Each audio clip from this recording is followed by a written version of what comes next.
At Lancaster Medical Practice, we currently have 2 clinical pharmacists on site, and that's across all 7 sites. And we have looked to increase patient access, so we've got more appointments available.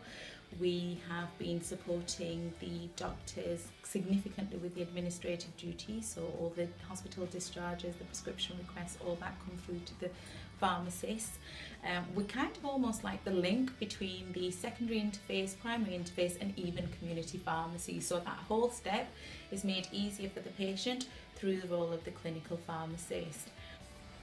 There's no doubt that your average patient who gets regular prescriptions from their community pharmacy has a good relationship with their community pharmacist, and that's what we need to encourage here in general practice too, that our practice-based pharmacies build up proper relationships with patients.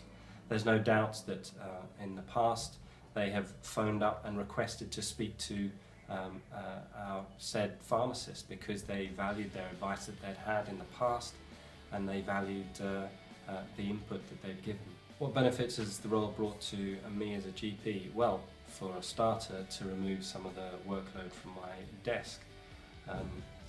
Medication reviews. Who is the best person to do a medication review? I would argue in many cases it is the doctor, but you could also say in many cases a pharmacist will do a very good job, and perhaps even a better job with their wider knowledge of drug interactions and the like.